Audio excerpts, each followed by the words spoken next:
O que é licitação? O que é cidadania? E a educação?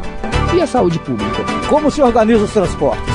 A Rádio FOP Educativa apresenta o FOP Entrevista, com a mediação do professor Antônio Marcelo Jackson.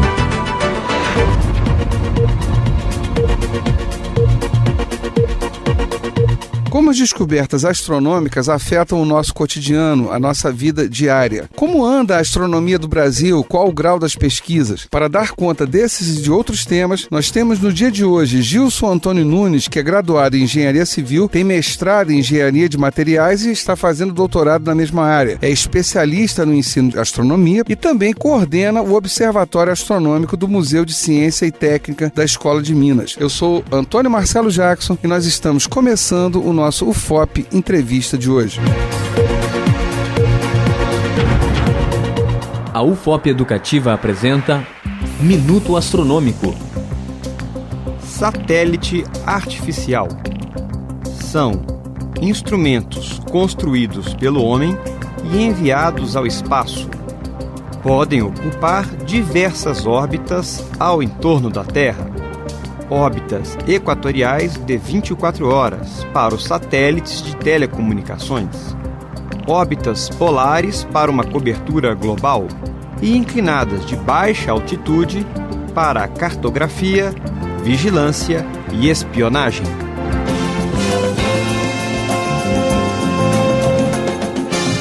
Acabamos de apresentar Minuto Astronômico, um programa de educação e orientação sobre o universo e a formação dos planetas nas ondas do seu rádio.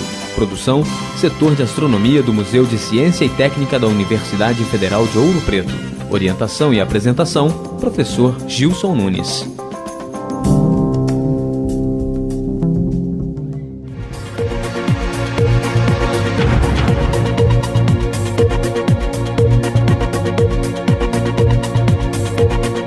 Antes de mais nada, obrigado pela tua presença. Você é professor aqui da nossa universidade, né? E muito obrigado pelo tempo. E vamos começar pelo começo mesmo, né? Que é uma coisa que as pessoas não se dão conta da importância dessas descobertas astronômicas e como isso acaba afetando o nosso cotidiano. Você podia começar dando essa palhinha, quer dizer, pegando alguns exemplos. Obrigado mais uma vez e a palavra é sua. Oi, Marcelo, eu que agradeço o convite para estar aqui. Somos aí um colaborador também aqui da Rádio UFOP Educativa, com uns programas aí em formato de pílula, né? Um Minuto Astronômico, Memória de Ciência Técnica. Sempre tá aqui, um prazer estar aqui com os colegas aqui, batendo um papo, ainda mais desse tema que a gente gosta tanto, que é a ciência astronômica.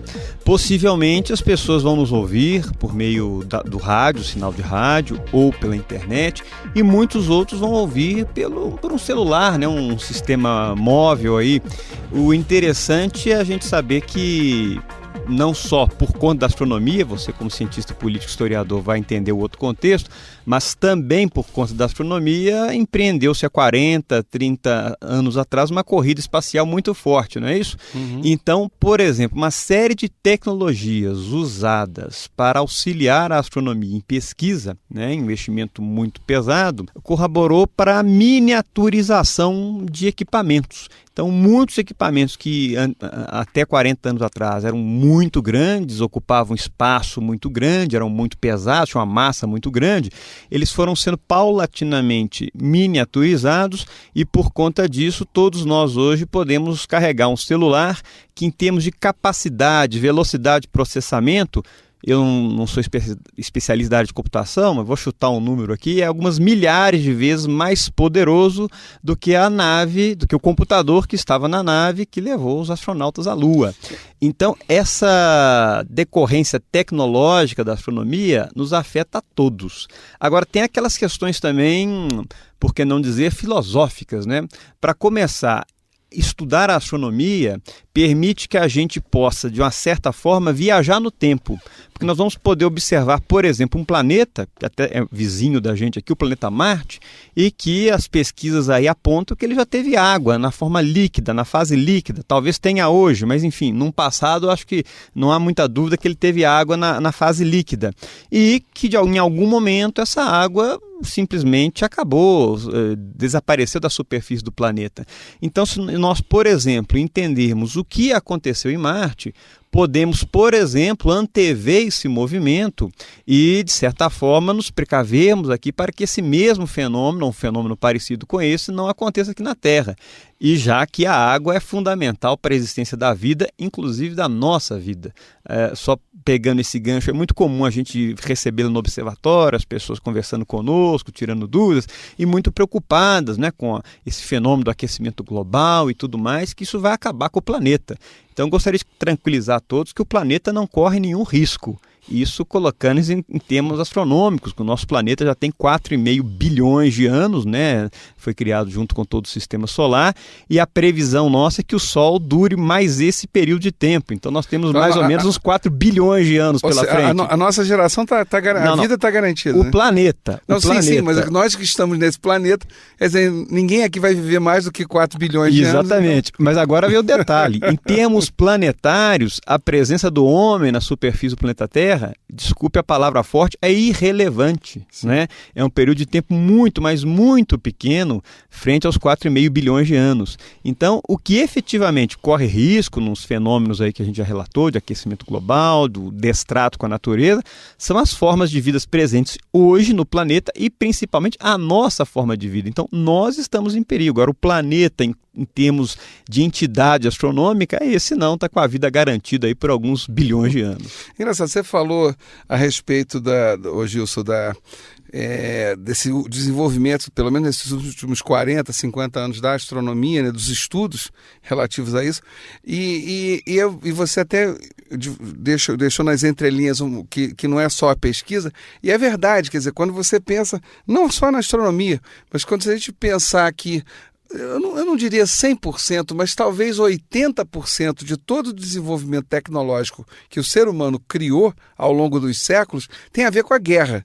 Quer dizer, a guerra é o grande motor, né, de qualquer desenvolvimento. E aí as pessoas, eu me lembro, e aí se você citando a corrida espacial, eu me lembro do Teflon, né, usado nas frigideiras, né, o antiaderente. Isso aí foi inventado para a roupa dos astronautas, se a minha memória não me trai. É isso, né? mesmo, revestimento. Então, até me corrija aí se eu estiver falando bobagem. Então, quer dizer, olha só que coisa, quer dizer, criaram a roupa dos astronautas que tem a ver com a corrida espacial, que tem a ver com a Guerra Fria, e aí aquele material usado descobre-se depois, algum tempo depois, que pode ser, se aplicado a panelas, frigideiras e afins, conseguiria ter um ótimo utensílio doméstico, que é onde nada grudava. Então, você poderia fritar o seu ovo tranquilamente ali, sem grandes dramas.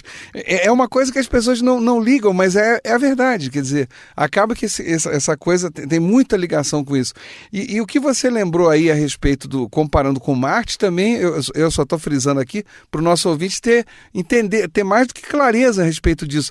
Porque, já que quando você pensa que Terra, Marte, todos os demais planetas surgiram mais ou menos no mesmo momento, quer dizer, o sistema solar surge no mesmo momento, então, como o material é fundamentalmente o mesmo, você pode pressupor que as características e os problemas sejam também fundamentalmente os mesmos, né? Quer dizer, se teve água em Marte e a água sumiu, então o que aconteceu, né? Você pode extrapolar um conceito que você vê num planeta parecido com a Terra, exatamente, né? Apesar de que nós não encontramos nenhum planeta completamente parecido com a Terra, não é? Uhum. Para nossa realidade aqui. Então a astronomia permite isso. Você, por exemplo, estudando uma estrela que vai estar a trilhões e trilhões de quilômetros de distância da gente, e é por isso que a gente não usa essa unidade de distância em astronomia, a gente prefere dizer anos-luz, né? Só para o ouvinte não ficar perdido, grosso modo, um anos-luz é mais ou menos 9,5, eu prefiro até arredondar um pouquinho mais para fazer conta, 10 trilhões de quilômetros, né? Então, quando a gente pega aí estrelas mais distantes, estamos muito interessados... Só explica para o ouvinte o que é... Você já deu a medida, mas o que é ano-luz? Só para a pessoa... Pois é. Que as pessoas usam muito essa expressão, até nos filmes de ficção científica, mas isso é uma medida real, quer dizer... Então, explica, por favor. Então, o ano-luz é apesar desse termo, a gente o que não estuda muito astronomia fica um pouco perdido, associar com a noção de tempo, ele está se referindo à distância. Então seria a distância, vamos dizer assim, que uma partícula de luz, um fóton, percorre no vácuo, no espaço, em um ano. Então, imagine que eu soltei uma partículazinha de luz aqui e espero ela um ano. daqui a um ano, se eu for medir a distância que ela percorreu em quilômetros, vai dar aproximadamente 9,5 trilhões de quilômetros, estou arredondando, 10 trilhões de quilômetros. Então, é muito zero para a gente ficar falando, fazendo conta, então por isso já usa anos-luz. E quando a gente tem distâncias ainda maiores, porque por incrível que pareça o universo é tão grande que o anos-luz já ficou pequeno, aí os astrônomos usam uma outra unidade de medida, que tem uma outra base de medida, que é o parsec, não é? Então, quando você trata de distâncias de galáxias, por exemplo, já nem comenta anos-luz, você já fala nessa outra unidade de distância. Mas então, a gente estava comentando aí da possibilidade de estudar estrelas muito distantes da gente. E para que eu vou estudar essa estrela? Por exemplo, para entender bem como uma estrela funciona, e de repente eu posso estar estudando uma estrela que ela é espectralmente parecida com a nossa estrela aqui do Sistema Solar, o Sol, e entendendo o que acontece com uma outra estrela que de repente, sei lá, é 3, 4 bilhões de anos mais velha do que o Sol, ela já vai estar passando num estágio de evolução o que a gente acredita que o Sol vai passar daqui a 4, 3 bilhões de anos. Então a gente já pode observar nessa estrela o que vai acontecer no Sol, por exemplo, daqui a alguns bilhões de anos. Então a gente, quando olha para o céu, a ver aqueles pontos todos bonitos, numa noite bem estrelada, é quase como se nós estivéssemos viajando numa máquina do tempo, porque a gente está recebendo informação, normalmente, muito antiga que veio do universo. Então a gente consegue extrair informações desses objetos para tentar entender o que pode acontecer assim com o nosso Sol. Você tá, são duas coisas que eu queria comentar aí, 3 na verdade, uma relativa à tua fala anterior. Mas eu vou primeiro começar com essa, agora até o final. Eu me lembro que eu era criança e eu fiquei chocadíssimo quando alguém falou, não me recordo mais, eu li em algum lugar, e eu entendi que a questão da luz, quer dizer, ela viaja no tempo. Então, quando eu olho para o céu, inúmeras estrelas que estão lá já não existem mais. E eu fiquei chocadíssimo com isso. Eu devia ter uns 8, 10 anos, não me lembro mais. Eu fiquei horrorizado. Eu falei, mas como? Se eu estou vendo, como é que ela não existe? Entendeu? Então, isso deu um nó na minha cabeça brutal, né? Quer dizer, e essa coisa, e eu vou pedir, aí vai ter um pedido daqui a pouco para você dar conta, quer dizer, porque eu sei que tem do espectro da luz, daí você calcula a idade de uma estrela. Eu queria que você falasse um pouquinho sobre essa questão. E, por fim, voltar rapidamente, aí só um comentário que você citou na tua outra sequência, quando você falou do aspecto filosófico, né? De se estudar essa pesquisa toda da astronomia e tal, que envolve uma questão bastante séria. Primeiro, se existe vida fora da Terra, que a gente pode até voltar nesse assunto mais tarde, e se não existe, porque se não existe, se nosso caso é singular, então a manutenção da vida no nosso planeta passa a ser muito mais grave do que qualquer outra coisa, porque ela não se repete, né? Exatamente. Então, quer dizer, isso aí é uma questão filosófica, é uma questão de princípios aí. Quer dizer, então você não pode tratar de qualquer maneira, quer dizer, porque é algo único, né? Pressupondo que não exista vida fora da Terra. E se existir, como é que foram essas experiências? Quer dizer, é possível chegarmos lá, alguma informação, e aí vem essas distâncias que são quase intransponíveis aí. Mas aí vamos ao pedido que eu fiz a você. Quer dizer, como é que se mede a idade de uma estrela? Por que você sabe que a estrela tal é mais velha do que o Sol? Queria que você falasse um pouquinho disso. Pois então tem uma teoria muito forte aí, calcada em quase um século aí de observações aí das estrelas, né? Então, são diversas características de uma estrela que tem que ser observadas, analisadas, e fazendo esse grande rol de análise aí, os astrônomos conseguiram plotar, representar essas informações na forma de uma espécie de gráfico, né? Esse gráfico ele pega características de brilho, características da cor da estrela, do espectro, da luz que a estrela emite, e colocando essas duas variáveis aí em cima de um gráfico, você consegue posicionar a estrela numa determinada escala. E aí você vai poder intuir em que estágio a estrela se encontra, né? O diagrama HR, que a gente chama, que é em homenagem aos principais pesquisadores que desenvolveram essa metodologia. Então a gente hoje tem muito bem definido em que estágio evolutivo estão as estrelas. estrelas e em função de sua massa, em função da dinâmica que elas possuem, a gente mais ou menos consegue prever o que vai acontecer, quanto tempo vão durar. E isso que você falou, a gente sempre está recebendo informação do passado, né? O ouvinte que está nos ouvindo né, assim que o programa vai ao ar, ele na verdade nos ouve com uma pequena defasagem de tempo entre o sinal sair aqui do transmissor da rádio UFOP, aqui em Ouro Preto, e eventualmente chegar até a casa dele. Então ele já está recebendo uma informação com uma defasagem para o passado. Só que é muito pequeno isso daí, na faixa dos milissegundos. Quando a gente observa para o céu, para as estrelas, a gente tem uma defasagem de anos. Se eu pegar a estrela que está mais próxima da gente, a estrela que está na constelação do Centauro, ela fica ali nas proximidades visualmente do Cruzeiro do Sul, só para o ouvinte que conhece um pouquinho do céu tentar localizar, é a estrela chamada Alfa do Centauro. A luz que ela produz demora mais ou menos 4,4 anos-luz para sair da estrela e chegar até aqui na Terra. Então, arredondando, né? A luz, nós estamos aí às vésperas de sediar aqui no Brasil a primeira Olimpíada na América do Sul. Então, só para o ouvinte entender, quando teve a última Olimpíada, que foi a Olimpíada de Londres, há 4 anos atrás, vamos imaginar que essa luz da estrela saiu. E só vai chegar aqui na Terra 4 anos depois, ou seja, agora na Olimpíada do Rio, é que essa informação dessa luz vai estar chegando até aqui na Terra. É claro que essa estrela não vai acontecer isso, eu só estou dando um exemplo. Mas se ocorresse algum fenômeno que essa estrela, por um acaso, apagasse de uma hora para outra, repito, isso não vai acontecer com essa estrela desta maneira, mas enfim, se vamos colocar em tese, ela por acaso apagasse, só ia perceber isso 4 anos depois, né? Então, que me permitiu a brincadeira, a gente aqui na Terra é sempre o marido traído, a gente é sempre o último a saber, né? Não sei se o último, mas vamos saber depois.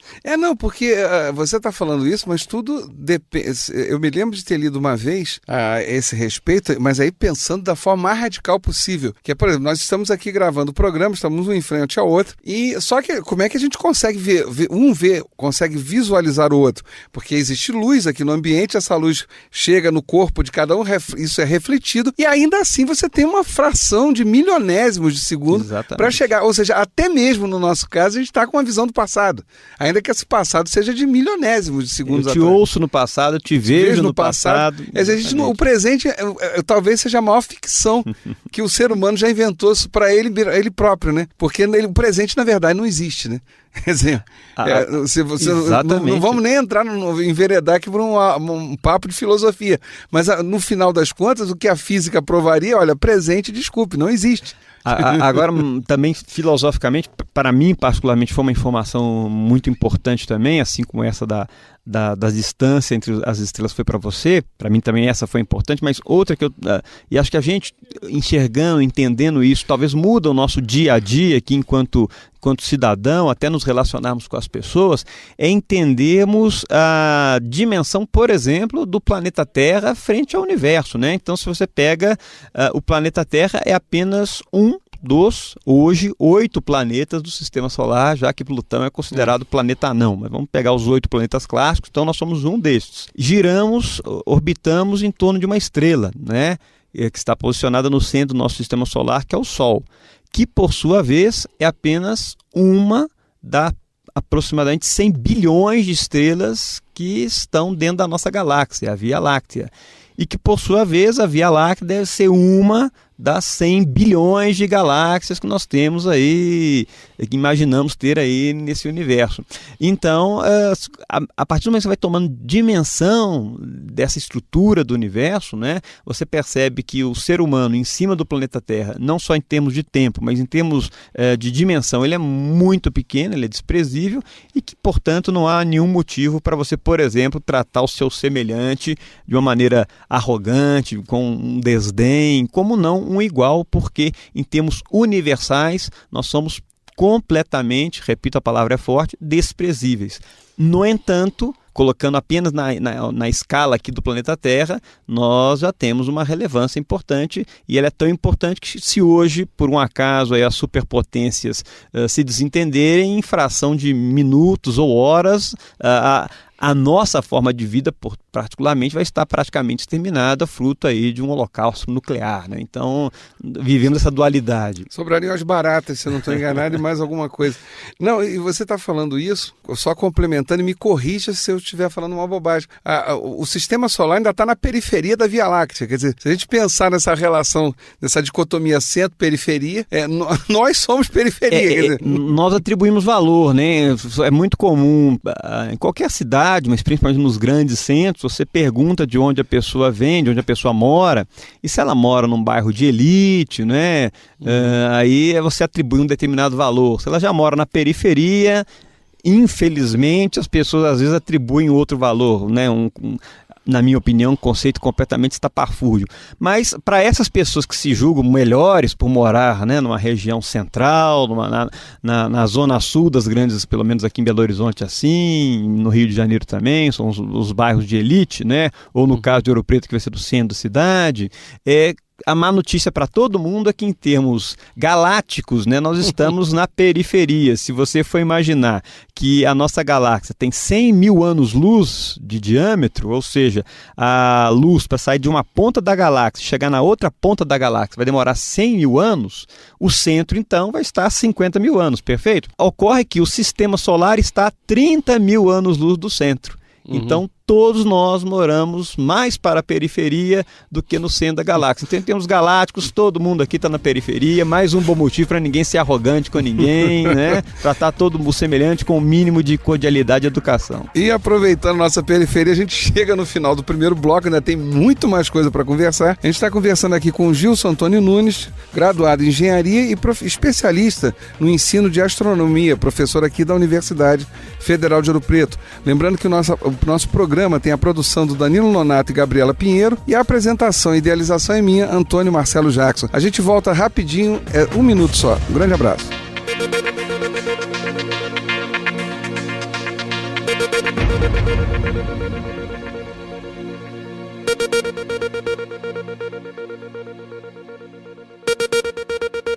Vizinho, o que você está fazendo? Oi, Carlos. Estou colocando telas nas portas e janelas. Pra quê? Zika. Zika é um tipo de gripe, certo? É um vírus que causa febre, irritação na pele e vermelhidão nos olhos. Os médicos também suspeitam que o vírus possa ser responsável por microcefalia em recém-nascidos. Mas não há nada a temer se seguir umas regras básicas. Como o quê? Zika, como outras doenças, se espalha principalmente através dos mosquitos. Temos que nos livrar deles. Mas como? Mosquitos se reproduzem em água limpa e parada. Lixo também.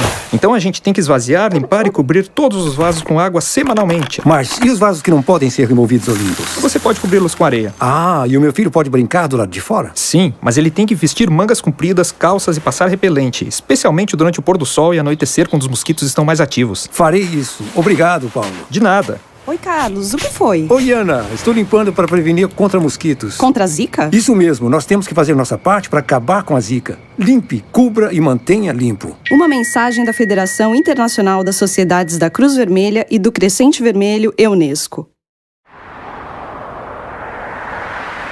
A UFOP Educativa apresenta Minuto Astronômico.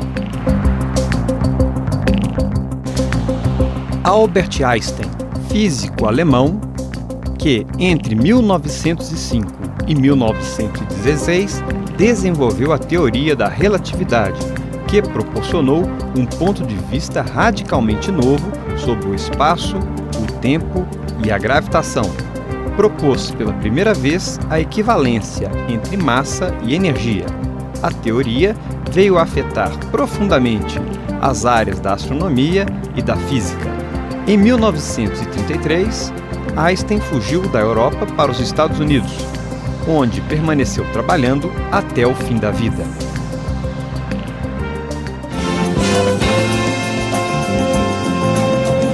Acabamos de apresentar Minuto Astronômico, um programa de educação e orientação sobre o universo e a formação dos planetas nas ondas do seu rádio. Produção, Setor de Astronomia do Museu de Ciência e Técnica da Universidade Federal de Ouro Preto. Orientação e apresentação, professor Gilson Nunes.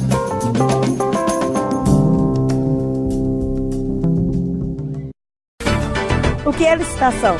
O que é cidadania? E a educação? E a saúde pública? Como se organiza os transportes? O FOP Entrevista, com a mediação do professor Antônio Marcelo Jackson, um produto da Rádio FOP Educativa, Universidade Federal de Ouro Preto.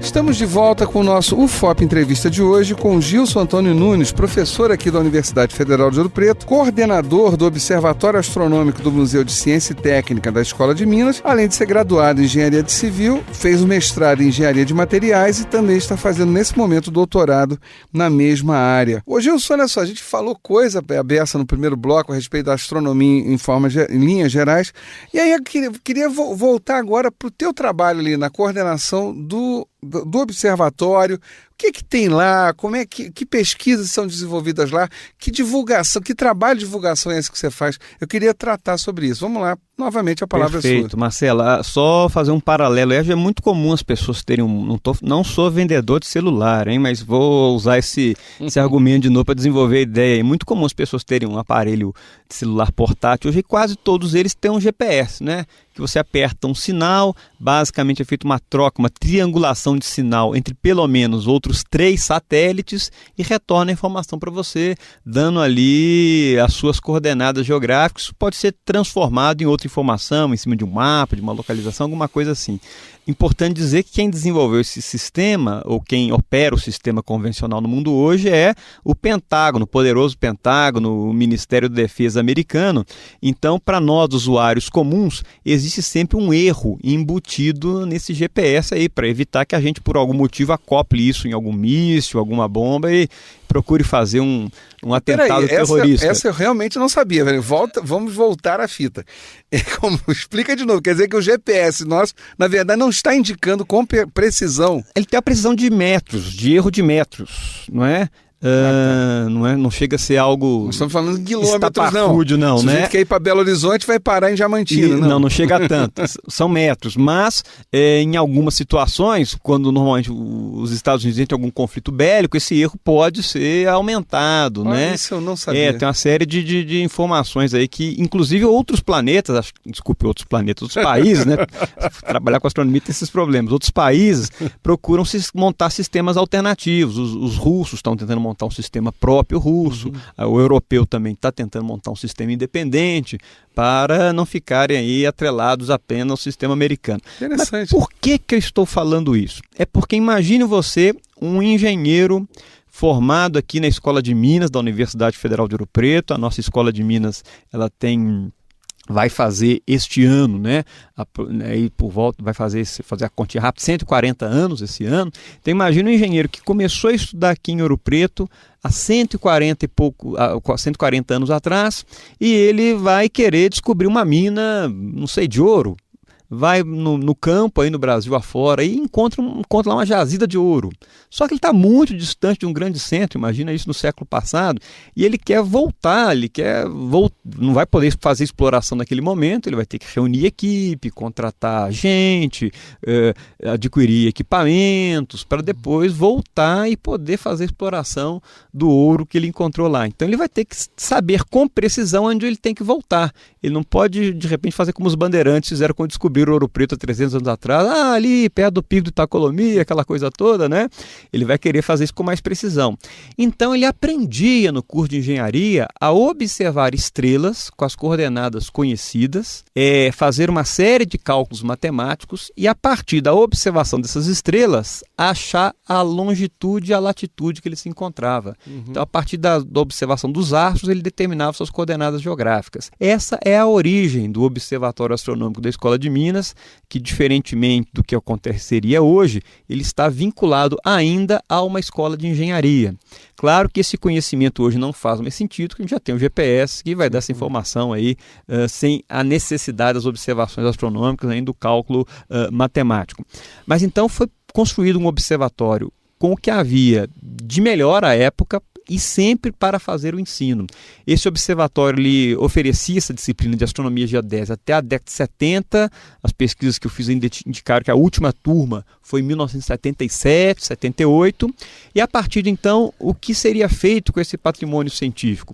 A partir de então, um grupo de alunos da universidade começa em parceria com professores do departamento de física, depois com o antigo departamento de técnicas fundamentais, hoje se chama DECAT, né, Departamento de Controle, Automação e Técnicas Fundamentais, começa a desenvolver um programa de extensão de atendimento de escolas nesse observatório astronômico. E isso já tem aí 20 anos e continua de vento em popa. Então, as escolas que queiram nos visitar podem fazer um agendamento, alunos da universidade que têm uma capacitação vão receber essas escolas, vão subir até a cúpula do observatório, vão operar o nosso telescópio alemão produzido na cidade de Dresden pela empresa Gustav Heidt de 1911, então é um telescópio centenário, e por meio desse telescópio será possível observar, por exemplo, o planeta Marte, o planeta Júpiter, a estrela Alfa do Centauro, enfim, o que estiver disponível naquela noite, e claro, aí haverá uma conversa, um diálogo, uma retirada de dúvidas, enfim,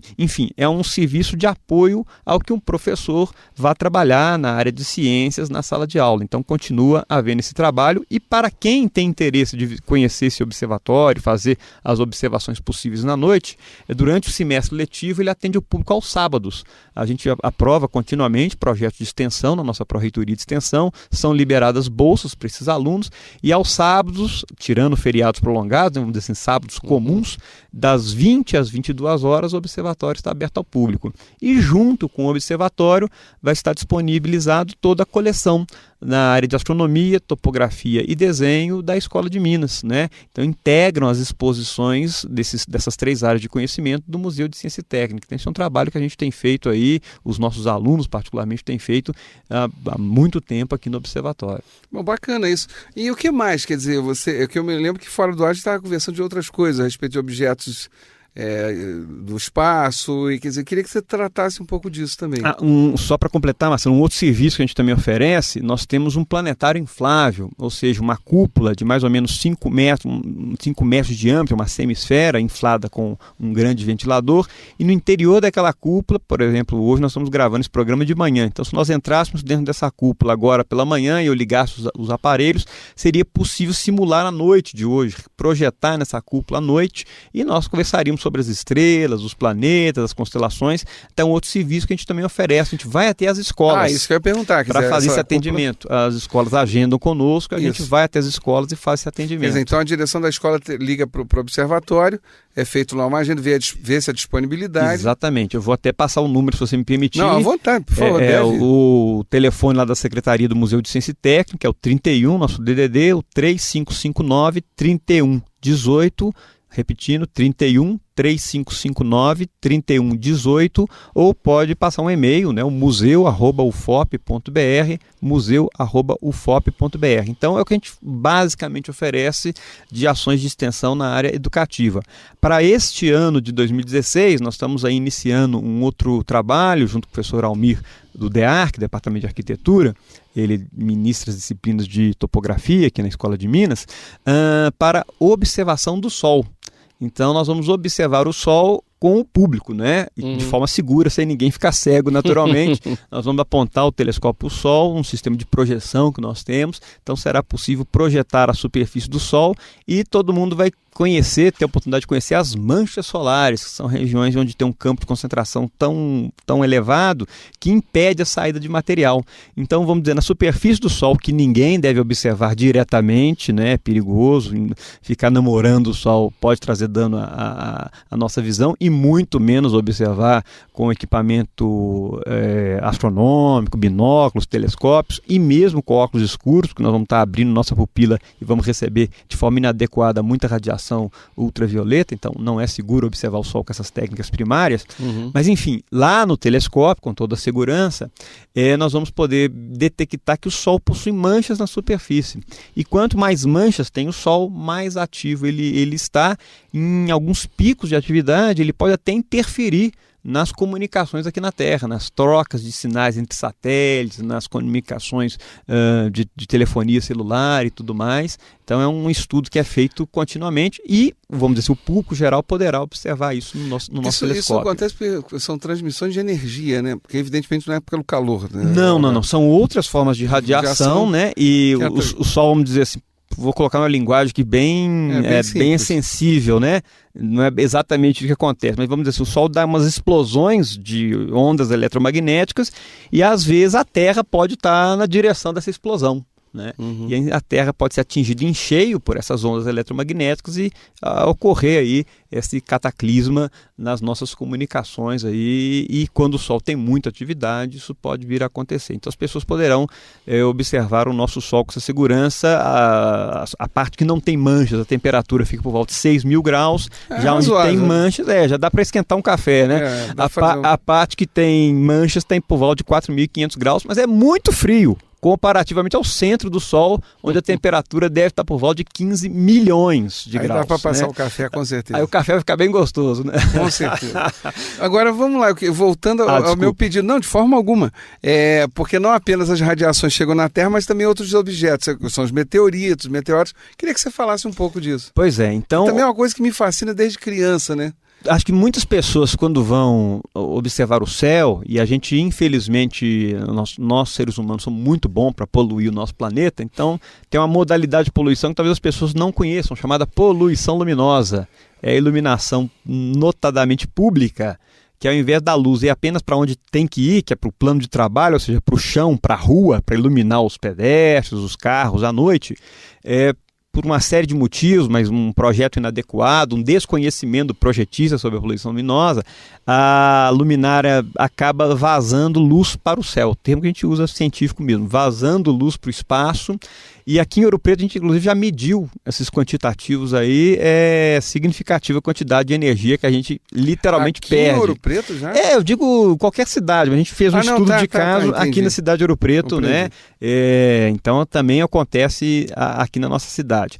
O fato é que com isso nós estamos poluindo o céu, e qualquer pessoa que tentar no meio de uma cidade olhar para o céu não vai conseguir ver estrela nenhuma ou muito poucas estrelas. Mas quando a gente está num ambiente sem a poluição luminosa, ou seja, vamos estar na zona rural, no meio do mato, aí numa região sem iluminação pública, nós vamos ver muito mais estrelas. Ao longo de um ano inteiro, durante toda a noite, são mais de 6.000 estrelas que a gente consegue observar. E como o céu vai estar em condições favoráveis, se estiver sem nuvens, nós vamos ver aqueles riscos passando no céu, que todo mundo chama de estrela cadente, né? Esse termo, apesar de parecer uma estrela que está caindo, é completamente inadequado, porque se fosse para alguma coisa cair em outra coisa, era provavelmente um planeta cair numa estrela, porque a tendência é que o planeta seja muito menor do que uma estrela, né? Certeza. Só para as pessoas terem uma noção, se nós pegássemos o nosso Sol, caberiam ali enfileirados no meio do Sol ali, né, por volta de 100 planetas Terra, né? Então a Terra é muito menor do que uma estrela pequena, que é o nosso Sol. Então não é a estrela que a gente está vendo cair. O que nós estamos vendo entrar na atmosfera é um bloco de rocha. Esses blocos de rocha eles andam a velocidades de por volta de 40 metros por segundo, ficam muito aquecidos, temperaturas acima de 1.500 graus, e então eles ficam incandescentes. E aí aquele fenômeno luminoso. O fenômeno luminoso, que todo mundo chama de estrela cadente, cientificamente nós chamamos de meteoro. E se é um bloco de rocha relativamente grande, ele resiste ao atrito com os gases da nossa atmosfera, ele cai no solo e quando é recuperado, aí sim nós chamamos de meteorito.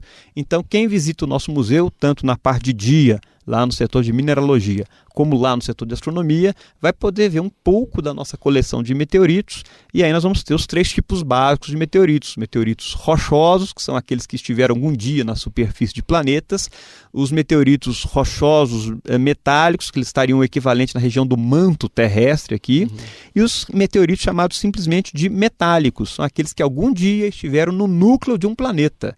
Mas se esteve no núcleo do planeta, como é que isso veio parar aqui na Terra? Foi um planeta que, vamos dizer assim, não deu certo, ele não ficou estável na origem da formação do sistema solar, se fraturou e tempos depois esse material veio parar aqui na Terra. É particularmente a área de pesquisa pura que eu faço relacionada à astronomia. Eu estudo, então caracterizo esses meteoritos. Fica até a dica aí para se alguém tiver algum bloco de rocha parecido com esse, 99% são atraídos por ímãs. Então, se ele não for atraído por ímã, provavelmente não é um meteorito. Pois é, isso que eu ia perguntar, porque como é que eu identifico? Estou andando pelo meio do mato, Aí tem umas pedras lá, quer dizer, então é isso. Seria bom eu ter um imãzinho no bolso. É fácil, você levantar, assim, tá escrito embaixo, Made in Marte.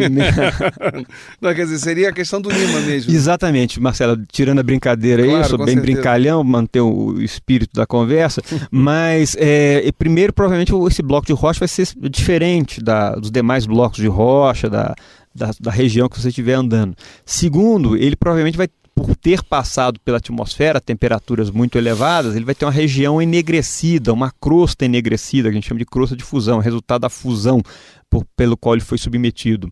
E 99% dos meteoritos tem ferro na composição, que significa que ele vai ser magnético, né? Então você vai aproximar um ímã, provavelmente o ímã vai ser atraído por esse bloco fica de rocha. A dica, né? Se você vai andar pelo mato, é bom ter um ímãzinho no bolso. Exatamente, e só mais um último detalhe, o meteorito, ele ganha o nome do local que ele foi achado, então também é importante ter essa referência de onde ele foi achado.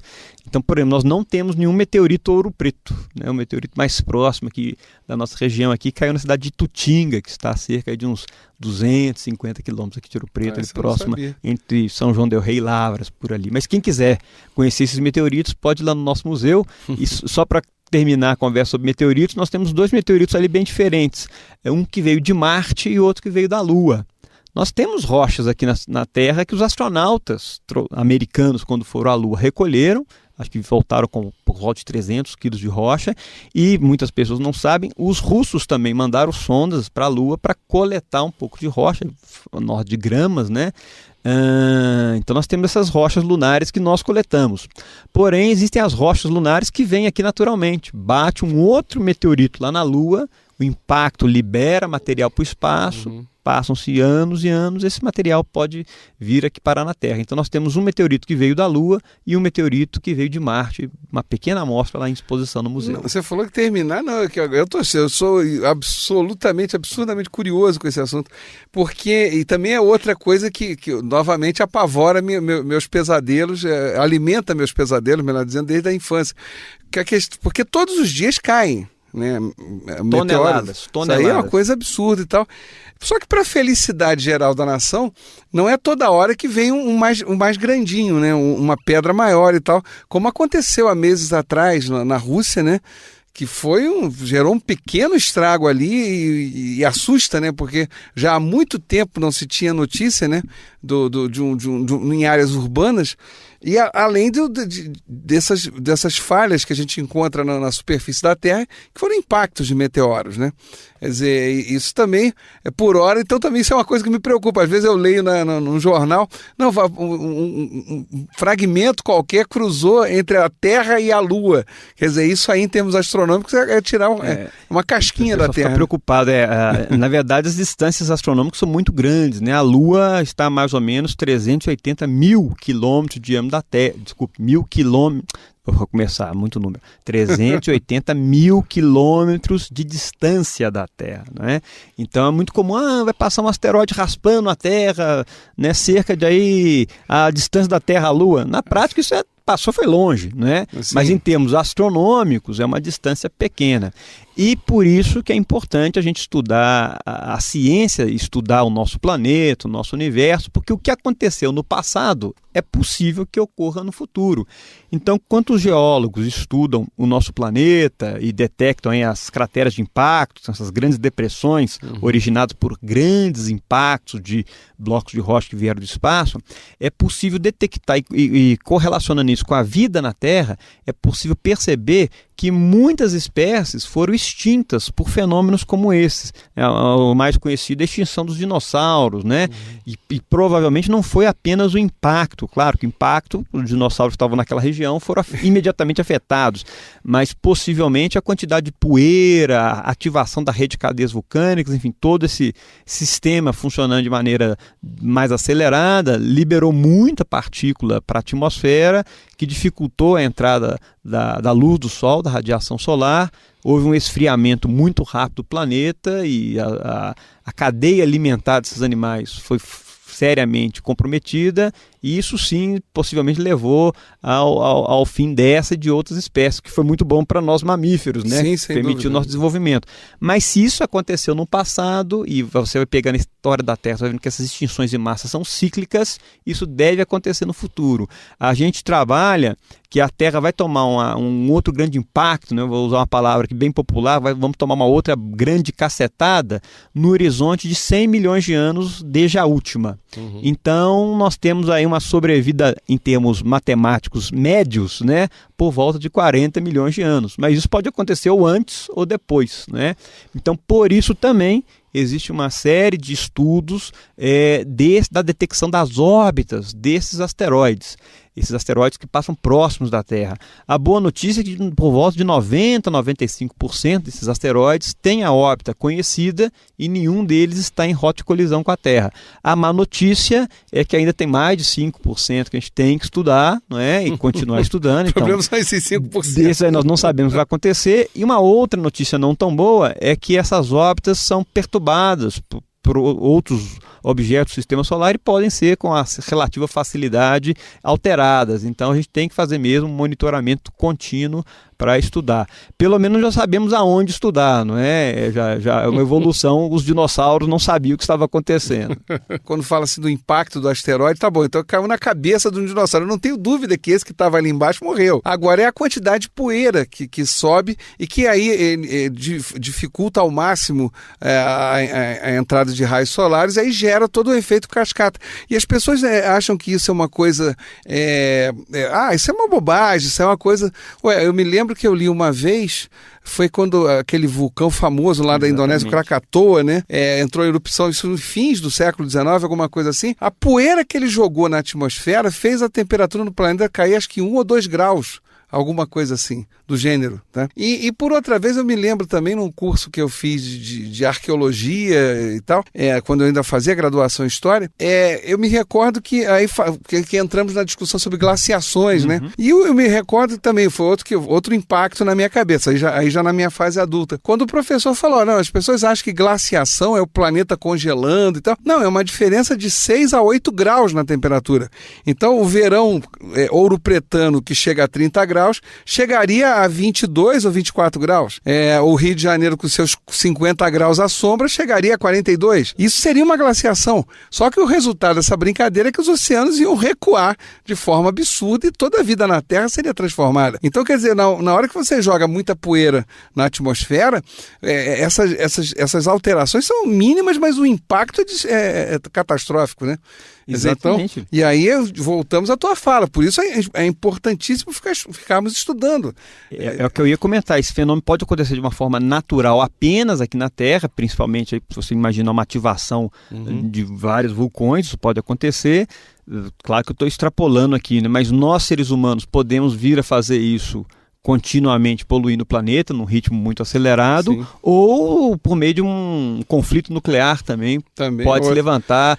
Então nós já temos essa também capacidade de destruir o planeta. Agora, só deixando claro que os meteoros que vão causar essas extinções em massas, eles são muito grandes, né? É diferente desses que geram as estrelas cadentes, que eles são relativamente pequenos, na ordem de metros de diâmetro, então eles são destruídos pela nossa atmosfera, né? Ainda bem.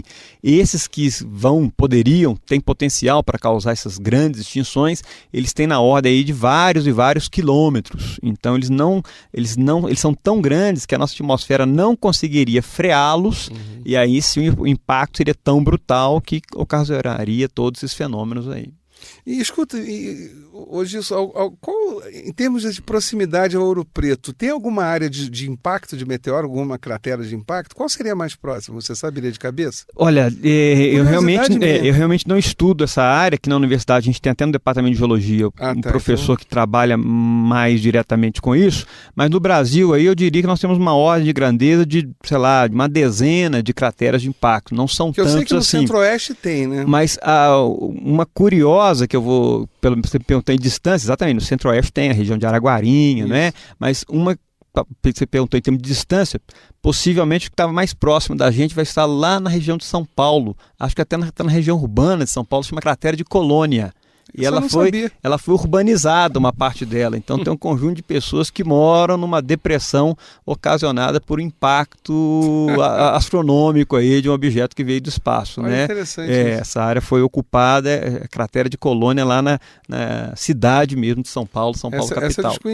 Essa eu desconhecia mesmo. Porque eu sei, por exemplo, no caso lá da famosa extinção dos dinossauros, isso eu me lembro ter lido, que é ali na região do Yucatán, né, onde foi o impacto, né, a zona de impacto, o meteoro deveria ter algo em torno do tamanho da cidade de Nova York ou da cidade de São Paulo. Quer dizer, que, como você falou, a dimensão é uma coisa gigantesca. Quer dizer, não é essa pedrinha que a gente vê cruzando o céu. Exatamente. O mundo acabou. Quer dizer, não, o mundo não acabou com aquilo, felizmente não acabou. Ô Gilson, a gente está quase terminando aqui o bloco. Vamos lá, você já falou das atividades. Eu queria voltar rápido lá no observatório. Você já falou do serviço dos sábados, né, que não sejam em fins de semana prolongados, de 8 às 10 da noite. Perfeito. Do observatório Planetário Inflável, que vocês fazem também. Tem essa parte toda dos meteoros, meteoritos e tal. O que mais que você gostaria de destacar? Pois é. Que isso? Porque, sejamos sinceros, também eu estou pensando no turismo, né? Sim. É um lugar também, de aprendizado, mas também de turista. Exatamente. Aí eu também atuo muito nessa área da museologia aí, né? Mais voltada nesses museus de ciências.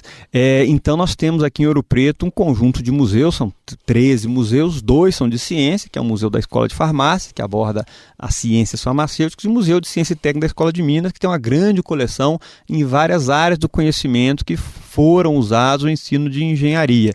E a coleção de astronomia do nosso museu, particularmente de ensino de astronomia, ela é muito significativa. Nós temos acervos aqui que não existem em outros lugares do país, né? Acervos originais que não existem em outros lugares do país. Então o público pode ir lá conhecer os nossos telescópios, mas principalmente os nossos modelos de ensino, os próprios meteoritos, e a partir daí os nossos bolsistas são orientados a desenvolver uma conversa que vai abordando a astronomia como um todo, fazendo esses paralelos. Você já deu o telefone do observatório para o Planetário Inflável. Agora, o museu em si funciona de que dia a que dia, de que horas a que horas? As exposições diurnas é de terça a domingo, das 12 às 17 horas. Isso mesmo nos fins de semana prolongados? Mesmo nos fins de semana prolongados. Só não funciona às segundas-feiras para a manutenção do museu, e quem tiver interessado, inclusive, pode fazer uma visita virtual ao nosso museu. Nós temos uma parceria com a empresa Era Virtual.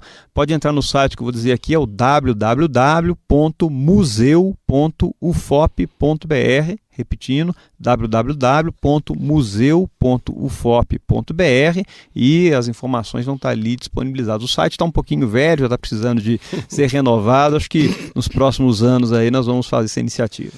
Olha, Gilson, muito obrigado mesmo, tá? Eu aprendi aqui hoje, tá? Porque eu adoro o assunto, sempre fui fascinado, mas nunca estudei com afinco, então eu queria te agradecer muito pela tua presença. Eu que agradeço mais uma vez, Marcelo, e parabenizar pelo seu trabalho. Sou ouvinte do seu programa e também te assisto no canal do YouTube da TV UFOP. É um prazer estar aqui conversando com os ouvintes da nossa rádio, e espero ter a oportunidade de encontrar todos lá no Observatório Astronômico da Escola de Minas para observar o nosso universo, que nos revela imagens e informações tão interessantes. Tá certo. Tivemos hoje aqui Gilson Antônio Nunes, que é graduado em Engenharia Civil, mestrado em Engenharia de Materiais e também fazendo doutorado nesse momento na mesma área, com especialização em ensino de astronomia.